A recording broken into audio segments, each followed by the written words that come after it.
I'm part of the product management team. I take care of data governance products, Axon, as well as in the cloud. A quick disclaimer, some of the information you may hear is future looking and subject to change. So as you can see, I'm logged on to the data governance and catalog application. Let me quickly show you.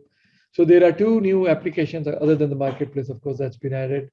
So there is a data governance and catalog, and then there is a metadata command center. And I will focus largely on the data governance and catalog application. Okay, so when you land in here, what you see is a dashboard. Again, you can see multiple different dashboards out there that the users can create.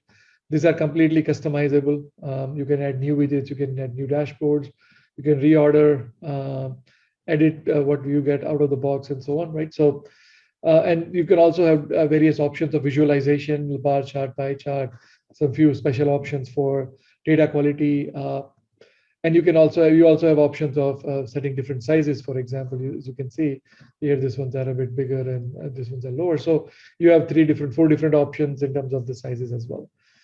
Each of this dashboard is drillable, right? So I can get to the information that I'm looking for without having to go and start, searching on it. So, for example, if I'm looking for all the policies without owners, I click on it, I see a view, I can see the complete list of it, right? And of course, I can go to any of those assets from right there. I can see all the assets and everything. So again, the point is they're all completely customizable. We support a few different types. So there is a search-based dashboard widgets that will give you ability to define the criteria of what shows up in those dashboard widgets. There are job monitoring, there's a ticketing, and there's data quality widget.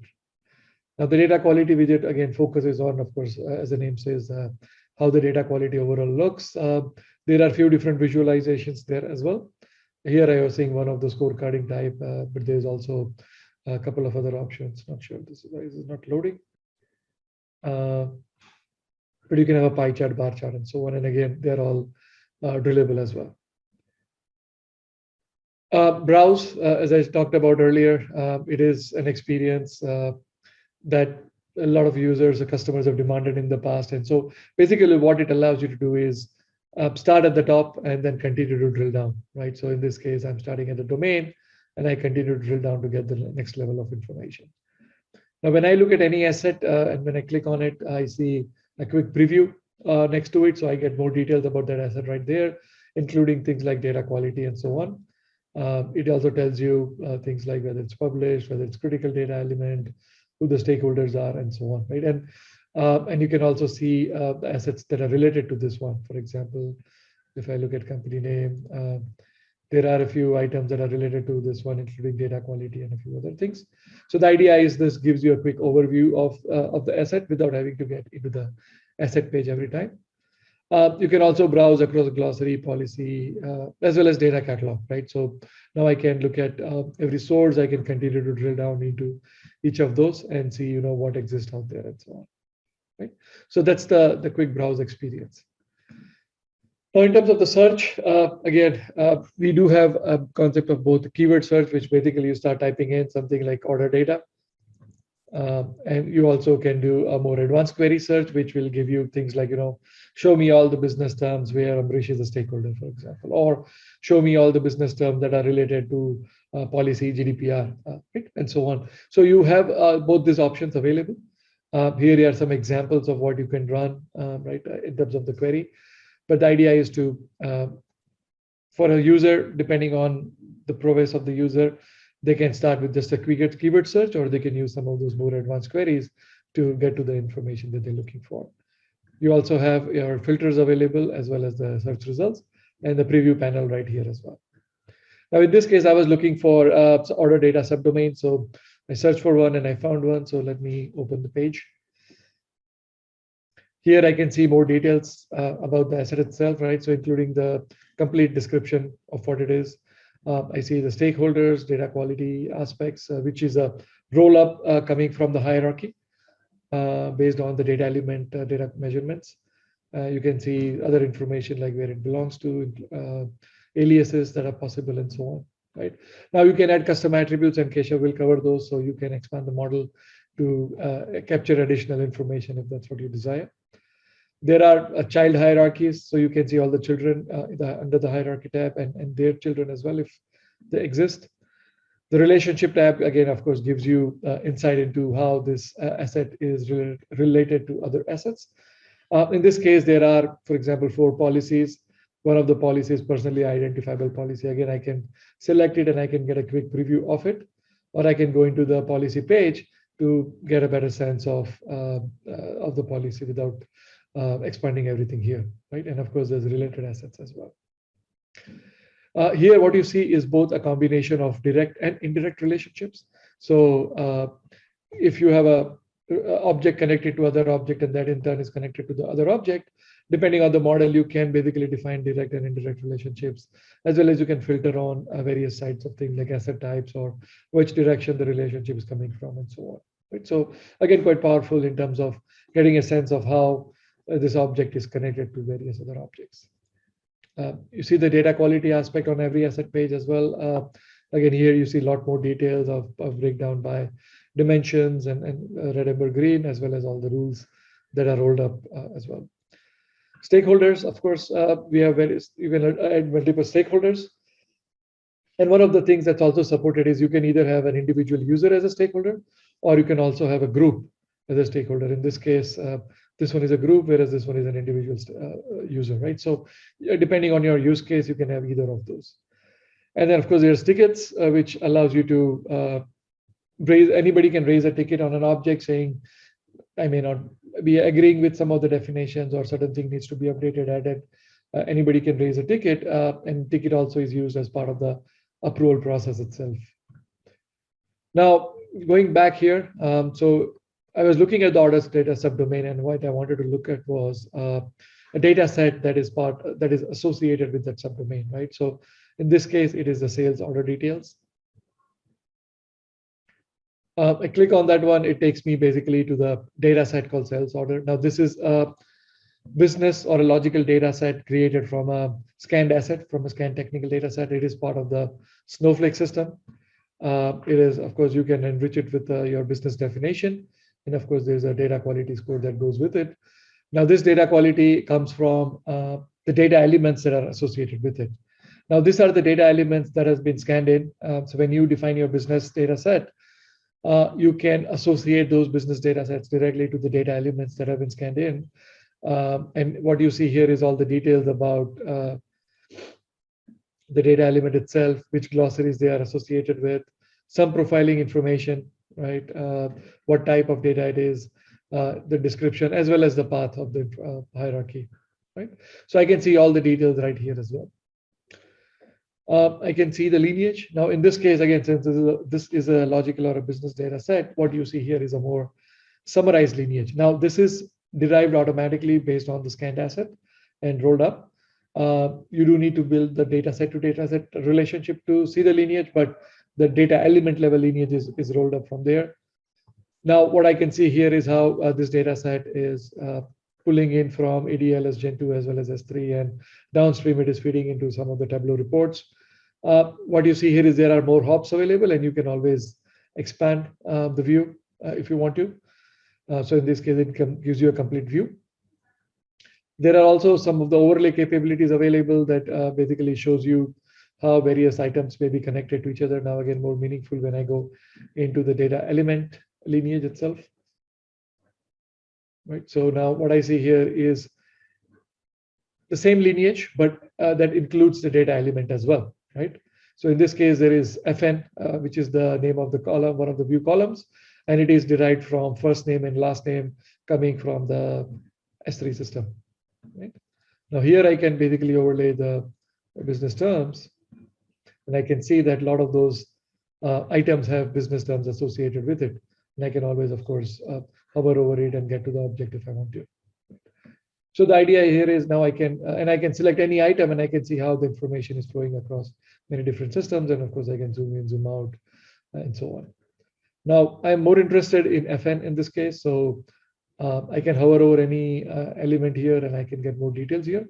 But if I want to get into the dataset, I can click on that data element, and it gives me, like, of course, more details about the data element, including what's the business name, what's the description, what classification it's associated with, which data set it belongs to. You can see, of course, the data quality aspect of it. And you also see some of the value frequencies and info data types. So some more profiling statistics out here that will give you some insight into how the data is formatted, right? Now, if I go into the data element, I can also see a complete technical path of where this comes from, right? So this is again part of the Snowflake retail data warehouse, and it belongs to something called VFACT, all sales orders updated view. So again, I can see a complete technical path and more details. And if I want to look at the complete technical lineage of this specific data element, I can also see that from here. So now this gives me every single hop across all the different systems that are out there, right? So if I zoom out, you can see kind of the complete one, right? So again, gives you a lot more detailed lineage with some of the overlay capabilities available for you as well, right? Now, of course, as I said earlier, this sales order details was derived from one of this. By the way, before I go there, right? So now we do have a lot of the intelligence capabilities built in. So you do not need to manually assign these views and data elements manually to the data business terms. We do have discovery either through classification, through glossary match that will come back with recommendations like here, right? Which you can then accept or reject as a stakeholder.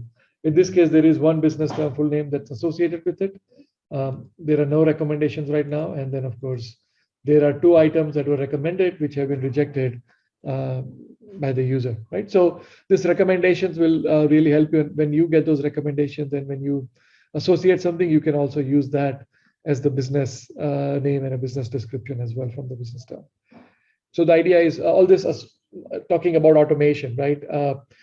We can discover stuff, we can recommend the stuff, we can and then let the user know that a bunch of recommendations are pending so that they can come in and accept reject. Similarly, the data quality file can be manually created against each of those data elements. We also support data quality automation where, based on the glossary to business term association, business term to the data element association, we can auto apply some of the data quality checks that are defined against the business term to every data element that is associated with it. And that will then get pushed into cloud data quality to complete the view of how the whole DQ automation works, right? So you can add ad hoc rules. You can use the benefit from the data quality automation as well. Okay. And then coming into the final one, so if I want to get into the technical data set, this is basically the view. Here again, similar view as the business data set, but again, you see here more details about data elements as well as more physical properties coming from the scanned assets. And then, of course, everything else is very similar to what we had in the business data set. Only difference would be that here you see a more detailed technical data set lineage, whereas in the business data set, you see a more summarized business lineage itself. And here also you can get into the both levels. So that's a quick overview and a demo of the application. Let's see if there's any questions. Can you highlight the difference in the cloud data governance and catalog offering versus on-prem? It is important to understand which clients can adapt to cloud and which may need on-prem in case all capabilities are not yet included in SaaS. Okay, so roadmap will come later today. So Chris will cover that in a couple of hours, I think. But in terms of the differences, right? So of course, the big difference is, of course, the one application to do both governance and catalog, right? So a lot of the work that you had to do in Axon, for example, where you had to manually define attributes, link it to the data elements that have been scanned in by data catalog, and all of that goes away, right? It makes it much more simpler, easier. Second, I think because it's a single application, the collaboration across different personas and users becomes much easier. You stay within the application and you can collaborate. And that's where we use the role-based access control down the road to really help you drive the right experience for the right persona that is currently using it. It is a fresh look and feel, of course. Now, in terms of the use cases, as I said earlier, right, we will be supporting and we largely support most of the use cases right here. Now there will be differences, right? In Axon, we had a lot of facets. Some of them we may not decide to bring it here, but then we may take a route of a custom facet down the road, for example, right? So there are those approach differences, but ultimately the goal really is to drive all the use cases from the cloud itself. And so at this point, I can't say really that these are the specific reasons where somebody go to on-prem at this point, right? Yes, there could be some scanners that are not yet available in the cloud, but that will be added over the next few months. But that's a short-term thing, right? If we do go to on-prem just for that, that may be a short-sightedness. Now, unless of course somebody wants to go on-prem, right? Much of this glossary hierarchy management automated via AI-based classification versus manual effort. So again, as I said, right, all the association to business terms and between the business terms and data element can be driven through classification, can be driven through the whole discovery and AI capabilities. Of course, there is going to be a manual effort. There is auto curation. So depending on the threshold, you can say, anything that's a certain threshold and above can be auto accepted. There will be items that will likely be below that threshold and that would require some manual effort, but a bulk of the work should happen all automatically. When a group is assigned as a stakeholder, how do notifications work for tickets? So in that case, again, all the stakeholders will be notified, right? Because anybody can complete the task, all of them have to be aware that it is no different from having 3 or 4 different individual data stewards assigned at the object, right? In that case, all of them will get notified and only one of them will complete the task anyway.